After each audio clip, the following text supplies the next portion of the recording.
My name is Alex Raden. I was born in Poland, in Warsaw. That's the capital of Poland.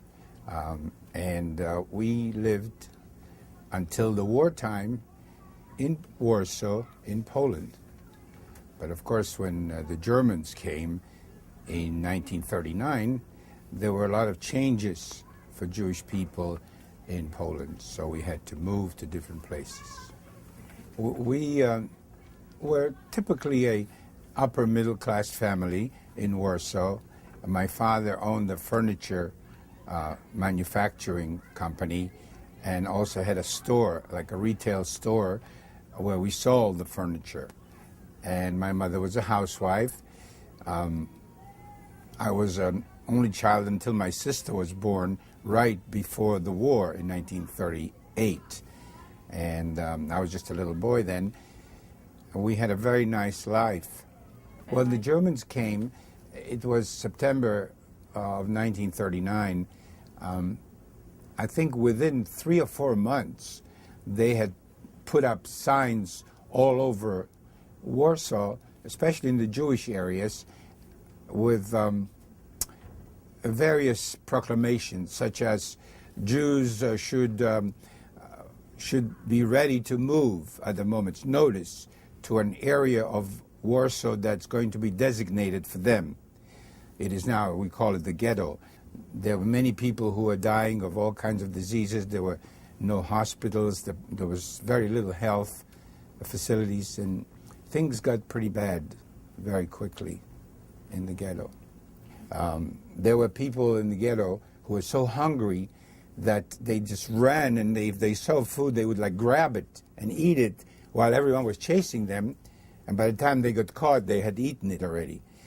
Then there were others who were like, kids were just sitting there. Maybe their parents had been taken away and they were alone. They were like sitting against a wall and just hoping to, putting out their hands to get some money or something. Others were trying to sell things. Cigarettes were a big thing. They would find a box of cigarettes, so they were going around trying to sell it to make a little money. There were lots of terrible things went on in the ghetto. We had some really bad experiences in that small place. Like, for example, the Germans would like close off the street on either side, and you could, they declared that they were going to evacuate people. So everybody knew that they were going to take us someplace where we didn't want to go. So people would like run from the street if they could. And some of them would hide in a sewer. There was, in the courtyard, we had a sewer.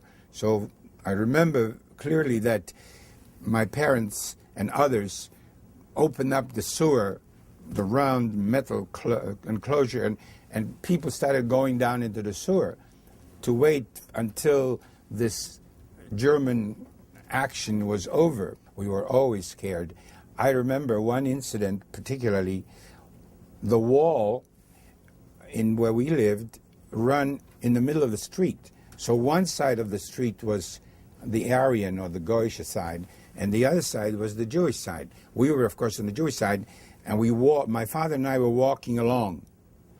And suddenly, from the third floor across the street, they couldn't see someone who was next to the wall because it wasn't in their sight. But we were over here on the other side of the street, and somebody started shooting at us from the other side. So my father grabbed me, and we ran against the wall so he couldn't see us, and that's how we were able to run away. One day, we heard that it was like a siren, like a siren was going on and off, and the Germans run up in the factory and says, "Everybody rouse, rouse, rouse," and they started hitting everybody to go downstairs. There were trucks there. And some of the people got on the trucks. When they filled up the trucks, the rest of the people, me, my mother, my father, and my sister, my mother carried my sister and me, and we were told to stand and wait until everybody's down, and they started walking. When we were walking to the station from which Jewish people were being deported, called the Umschlagplatz. So this incident occurred to me we were walking along with hundreds of other Jewish people, getting closer to this Umschlag, to this station. And we were in the middle of the street, and there were trolley cars standing empty, abandoned trolley cars along right next to where we were walking. And my father held me by the hand, and he said, Oleg, he says, I want you to jump into one of the trolley cars and lie down on the floor till we go by, and then go back out and go to your uncle Moshe's apartment and stay there till we come to get you. I refused. First of all, I didn't want to leave my parents. Then I figured I'm going to be by myself. So my father was very angry, and he almost wanted to hit me. He says, you have to jump into this trolley car. And I refused. And we waited in the front. Maybe thousands of people were waiting, just standing there or sitting down on the ground on the street and waiting until they told them to move into the station so the trains would take them. And by then my father realized that if we ever got into that station, we probably, who knows what would happen, we would not survive. So he saw, by some miracle, a Jewish policeman. There were some people in the ghetto who were given the job of being policemen. They didn't give them guns, but they gave them like armbands. They were called Yiddish Polizei or something, and they gave them sticks so they could enforce certain rules the Germans wanted. And he saw this Jewish policeman whom he knew. He called him over, and the Jewish policeman went over to my father, and my father says, please, the baby's very thirsty and dying of thirst. She has fever. We need a drink, water.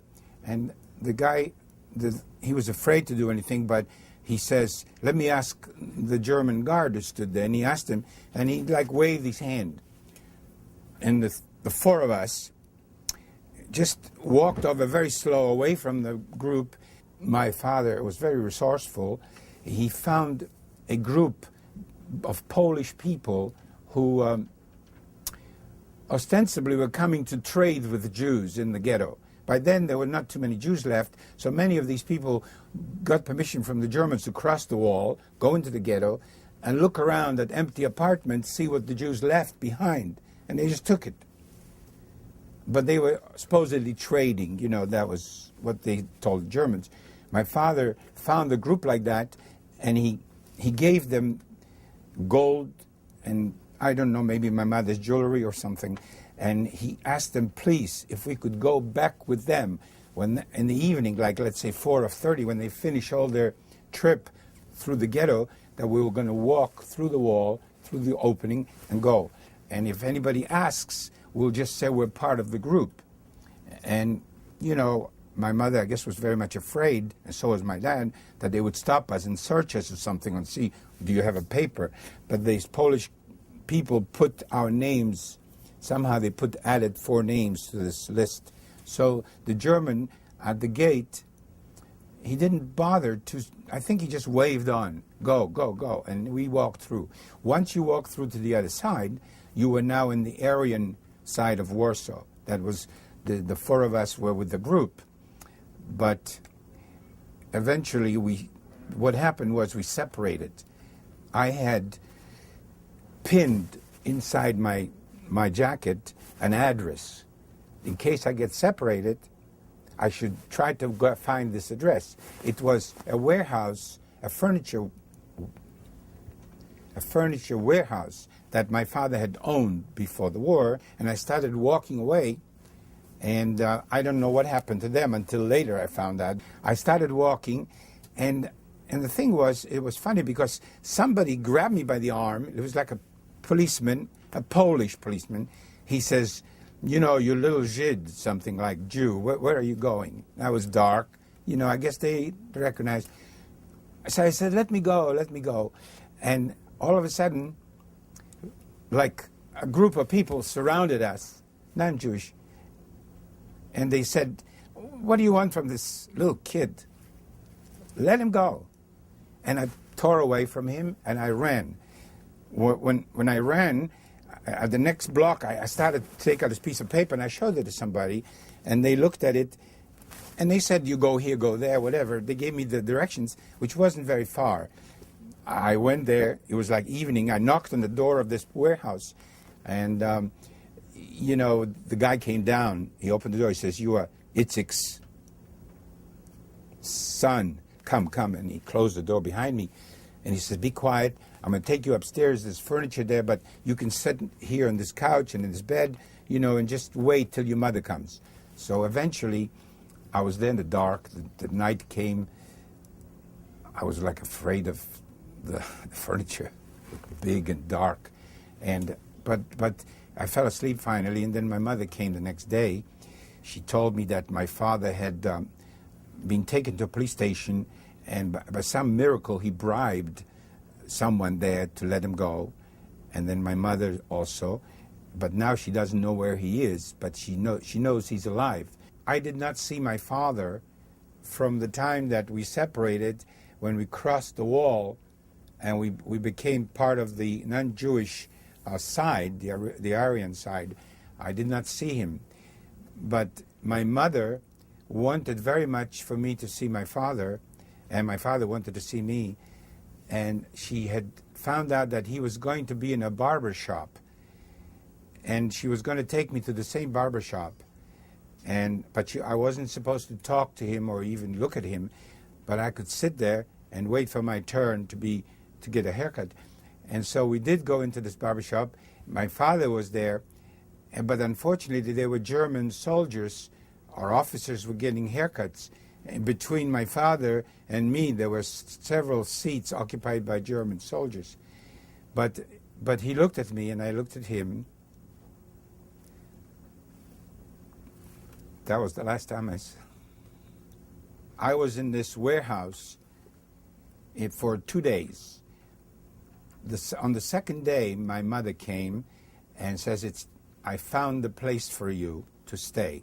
A very good friend of ours, whose name is Kosman, Mr. and Mrs. Kosman. They have 2 children, and my parents were friends with them before the war, and they're willing to take you, and you stay with them until we're able to take you back. Eventually, the war came to an end, and then I found that I was crying every day because I figured, what's going to happen to me? And then one night, we were sitting together, near the fire, trying to stay warm, and we heard a knock on the door. It was snowing like mad. In Poland gets very big snow and all winter long. And then we opened the door, and there was this, looked like a snowman, covered with snow and dripping with icicles. It was my mother. She walked for about, there was a group 50 miles or more in London from Warsaw, run by the Jewish Religious Emergency Council of London. And they had a rabbi named Dr. Solomon Schoenfeld. We boarded the ship. Now, of course, this ship was going from Poland to England, and we stopped in a German city called Cuxhaven, which is near Hamburg, to unload. There were British soldiers that were going. It was like a troop ship, basically. But they got us a passage on the troop ship. So when we stopped in Cuxhaven, we weren't allowed to go down, but we stood on the railing, and we looked down, and there were Germans were working. They're carrying things for the soldiers to the ship and taking off things. And some of the older boys, they were like 17, 18 years old. They were looking down, and they were pointing to themselves. Ich bin ein Yid, like, you didn't kill us all. I went to the American embassy, and I asked them, I want to come to America, and they said, here's your number. And they gave me some number. And they said, when your number comes up, you'll be able to come to America. So I waited for 4.5 years until we got this letter that I'm allowed to go. My mother and sister stayed behind. It was not so easy for them to come, but once when I met Eva, of course, we were married and we established a family, and by then I could apply to bring a close relative to the United States. So I was allowed to make out papers for my mother first my sister and then my mother. I meet a lot of people, but none of them are really survivors per se. There are children of survivors, and there are organizations that maintain a contact with survivors and children of survivors, but the survivors themselves, I was one of the younger survivors. Most of the survivors are now older than I am, if at all they're alive. And so I think reading about something is not the same as being a witness to something.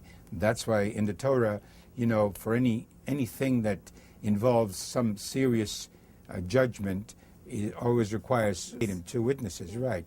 Because to see a person who actually went through it and who speaks the truth is different than just reading about it. And there are so many people now, this is like 60 or 70 years after the war, that deny what happened and just simply say, well, it wasn't so bad, it wasn't this, it wasn't that, but it was.